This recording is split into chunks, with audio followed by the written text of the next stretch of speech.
नमस्कार। ईएमआरएस का एग्जाम हो गया और अब जो सबसे बड़ा सवाल सबके मन में है वो है कट ऑफ कितना जाएगा। कन्फ्यूजन बहुत है ना?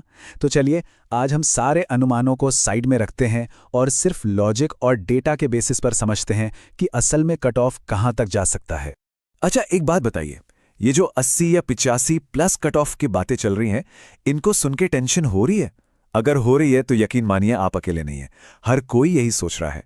पर सवाल ये है कि क्या ये डर सच में सही है या ये बस एक हवा बना दी गई है? चलिए आज इसी को डिकोड करते हैं। तो सबसे पहले बात करते हैं इसी हाई कट ऑफ वाले पैनिक की। देखिए, ये होता है, कोई भी एग्जाम खत्म होता है और उसके बाद शुरू होता है अंदाजों का खेल।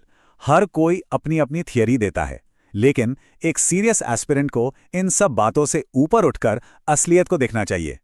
हर फोरम पे, हर ग्रुप में यही सुनने को मिल रहा है, अरे कंपटीशन बहुत टफ था, कट ऑफ तो इस बार आसमान झूलेगा। और ये फीलिंग समझ आती है, बिल्कुल आती है।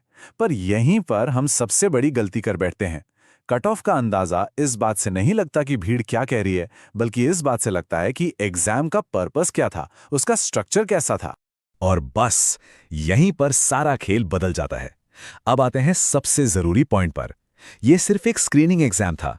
यह कितनी जरूरी बात है ना, जिसे ज्यादातर लोग इग्नोर कर रहे हैं और इसीलिए कट ऑफ को लेकर इतना गलत अंदाजा लगा रहे हैं। तो सवाल उठता है कि यह स्क्रीनिंग टेस्ट आखिर होता क्या है। देखिए, इसका सीधा साधा मकसद है, जो लाखों कैंडिडेट्स की भीड़ है उसमें से कुछ हजार सीरियस कैंडिडेट्स को फिल्टर करके अगले स्टेज के लिए अलग रखना। बस इसका काम है छटनी करना, टॉपर्स को चुनना नहीं। ये बात दिमाग में बिठा लेनी है।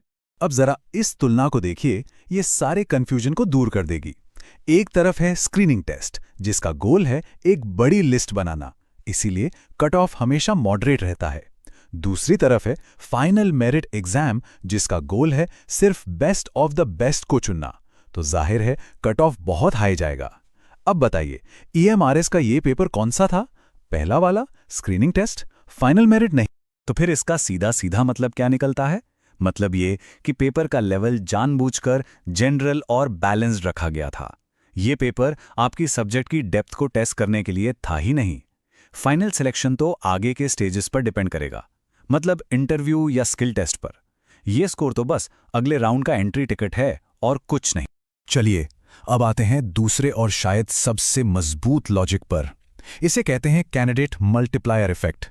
ये एक ऐसा फैक्टर है जिसे कट ऑफ का प्रिडिक्शन करते वक्त ज्यादातर लोग पूरी तरह से भूल जाते हैं।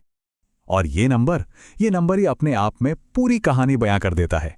12 से 15 गुना। जी हां, आपने सही सुना। ईएमआरएस हर एक वैकेंसी के बदले अगले राउंड के लिए 12 से 15 कैंडिडेट्स को बुलाता है। सोचिए ये कितना बड़ा नंबर है। ये जो चार्ट है ना, ये इस बात को एकदम क्रिस्टल क्लियर कर देता है।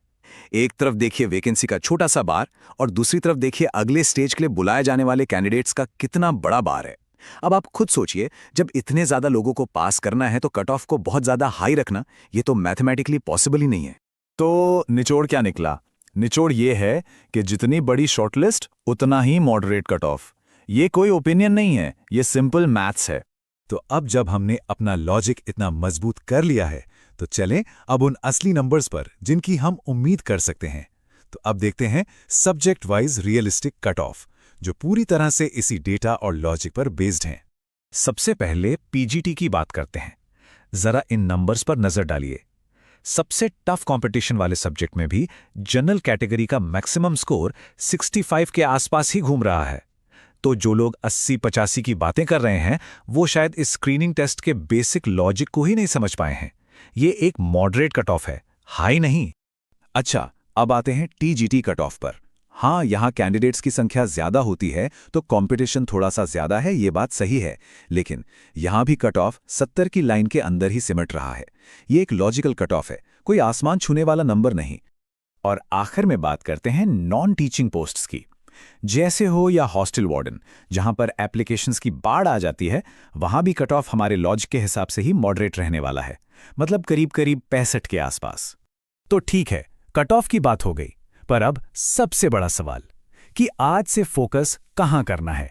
हमारा आखिरी सेक्शन इसी पर है कि अब चिंता छोड़कर एक्शन मोड में कैसे आना है। देखिए बात सीधी सी है, असली काम तो अब शुरू हुआ है। अपना पूरा का पूरा फोकस स्किल टेस्ट या इंटरव्यू जो भी अगला स्टेज है उस पर लगा दीजिए। अपने सब्जेक्ट की गहराई में जाइए, पिछले सालों के पेपर्स को एनालाइज कीजिए और जमकर प्रैक्टिस कीजिए।